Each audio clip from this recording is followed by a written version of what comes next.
Hello everyone, কেমন আছো সবাই? আশা করি সবাই অনেক ভালো আছে। আমিও খুব ভালো আছি। আজকে হচ্ছে সোমবার দিন সকালবেলা, তো সকালবেলা রেডি হয়ে গেছে স্নান করে।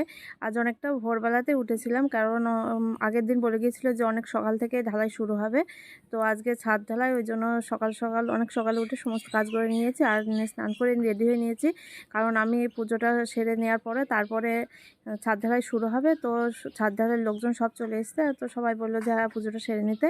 তো ওই জন্য ছাদে চলে এসেছি। তো আজকে ছেলেদের স্কুলে পাঠায়নি, ছেলেরা বাড়িতে আছে, কারণ এত সকালবেলা এত ঝামেলা। আর আজকে ওরা বলেছিল বাড়িতে থাকবে, বাড়িতে দেখবে, ছাদ ঢালাই দেখবে, ওই জন্য ওদের আর স্কুলে পাঠায়নি, ওর নিজেরাই যেতে চায়নি। আর বাড়িতে একা, ওর বাবা একা মানুষ, তো স্কুলে দিয়ে আসা নিয়ে আসা এগুলো খুব অসুবিধা হয়ে যাবে, ওই জন্য আর আমরা গুরুত্ব দিইনি। আজ দিনটা অফই আছে, ওরা বাড়িতে আছে। আর বাড়িতে একটা কাজ হচ্ছে, ছেলেপিলে বাড়ি না থাকলে সেগুলো ভালো দেখায় না, ওদেরও তো দেখতে ইচ্ছে করে। ওরা অনেক ভোর ভোর উঠেছে, উঠে সব কিছু দেখছে, ঘুরছে ফিরছে। আর অনেকটা রাতে ঘুমিয়েছে, কারণ কালকে অনেকটা রাত পর্যন্ত মিস্ত্রির কাজ করেছিল, আবার কারেন্টের মিস্ত্রি এসেছিল। তো অনেকটা রাতে ওরাও রাত করে ঘুমিয়েছে, আবার এদের সকাল সকাল উঠেও পড়েছে আবার দেখছি। আর রাতে ভালো একটা ঘুম হয়নি, কারণ অনেকটা রাতেই ঘুমিয়েছিলাম। আর রাতে একটা চিন্তা ছিল, সকালে উঠতে হবে, তাড়াতাড়ি উঠতে হবে, কারণ আগে বলে গিয়েছিল যে আজকে খুব সকাল সকাল মিস্ত্রি চলে আসবে, ঢালাই মিস্ত্রি। তো চলেও এসছে দেখছি সকাল সকাল। তো এই যে পুজোটা শুরু করে দিয়েছে। আর সারাদিন খুব ব্যস্ততার মধ্যেই যাবে, কারণ একা তো সারাদিন সব কিছু সামলাতে হবে, রান্না বান্না সব কিছু করতে হবে। তো সারাদিন কি করি না করি, সারাদিনের ব্লগটা তোমরা দেখতে থাকো, আশা করি তোমাদের খুব ভালো লাগবে।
পুজো শেষ করে নিচে চলে এসেছি। আর নিচে এসে ওরা চামড়ি খেতে চাইছিল, তো চামড়ি সবাইকে করে দিয়েছিলাম। তো ওরা খাওয়ার পরে তারপরে ঢালাই শুরু করে দিয়েছে। আর সারাদিন বাড়িতে একটা কাজ হচ্ছে, সারাদিন একটা চিন্তা থাকেই। তো একটু চিন্তাতেও ছিলাম কি হবে না হবে, আর মেঘলা আবহাওয়া ছিল। তো কাজ শুরু হয়ে গিয়েছে, আর ওরা খেয়ে দিয়ে লেগে পড়েছে। আর একবার হয়তো টিফিন খাবে, পরোটা খাবে, তো তার জন্য পরোটা আনতে গিয়েছে ওর বাবা। তো এরপরে আমি রান্নাটা বসিয়ে দিয়েছি, আর এগুলো আমার ছেলে তুলেছে, কারণ আমি রান্না করছিলাম, ওর ছেলেই তুলেছে, ওরা দেখছিল আর এগুলো ভিডিও করছিল। আর সকাল সকাল এসছে, তো খাবার দাবার ভাত তো সকাল সকালই খাবে, ওই জন্য তাড়াতাড়ি রান্নাটা তো চাপাতে হয়েছে। তো রান্নাটা চাপিয়েও দিয়েছি অলরেডি।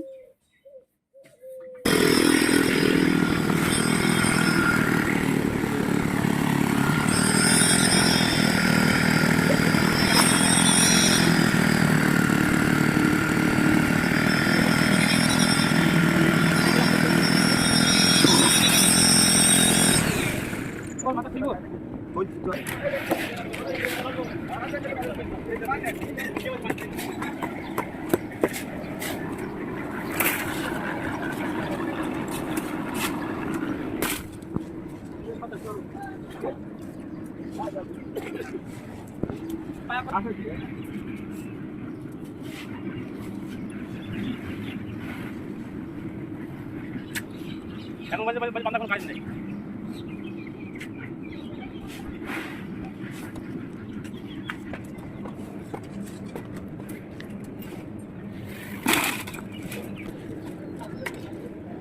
আমার দিতে তো এই কোনটা বাজে মানে সীমাটা লাগে এই ঢালাটা দেখার খুব ইচ্ছা ছিল আমার, কিন্তু সময় করে উঠতে পারিনি। আমি উপরে একবারও উঠতে পারিনি, ছেলে ভিডিও করে রেখেছিল বুদ্ধি করে, তাই এখন এগুলো দেখতে পাচ্ছি, ভালো লাগছে।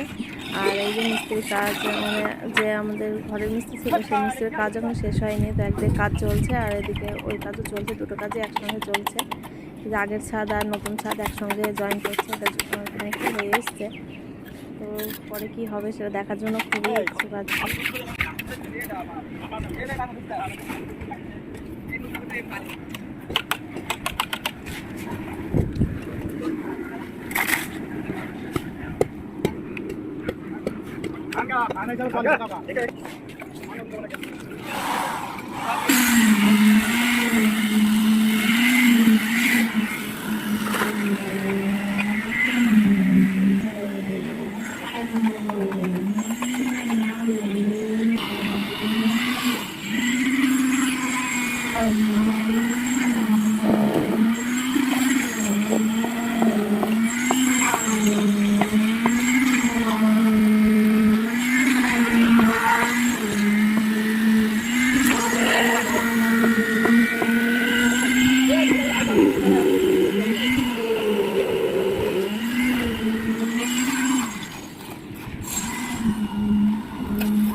ঢালাই ওই দিকটা হয়ে গেছে, ওই দিকের ছাদটা, আর এইদিকে শেষের ছাদটা বাকি আছে, এখন শেষ দিকটা করছে। আর এই মাঝে এটা মনে হয় শেষে করবে, ওই যে শেষের ছাদটা আগে শুরু করেছে, ওখান থেকে এইদিকে আসবে হয়তো।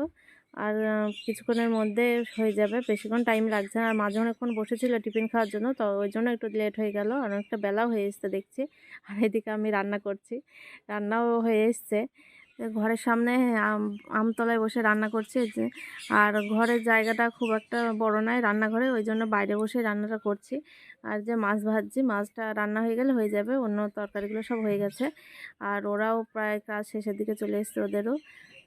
তো একটু পরে ওরা খাওয়া দাওয়া করবে, স্নান করবে, একটু টাইম আছে, কারণ অত হুটোপাটাও নেই। আমার রান্নাটা আগেই হয়ে যাবে, রান্না করে একটু দেখতে যাব উপরে কি হচ্ছে না হচ্ছে। আর খুব মনে হচ্ছে যেন দেখতে যাই কি করব, টাইম নেই, দেখারও টাইম নেই আমার। মাছ ভাজাও শেষের দিকে, তো মশলাটা ছেলে করে দিয়েছে মিক্সিতে, মশলাটা দিয়ে রান্নাটা করলে হয়ে যাবে। তো আজকে ভিডিওটা এ পর্যন্ত, দেখা হবে অন্য কোনো ব্লগে। ততক্ষণ সবাই ভালো থেকো, সুস্থ থাকো। আর এই ভিডিওটি যদি ভালো লাগে সবাই একটি লাইক কমেন্ট করে দিও। ও টাটা, বাই।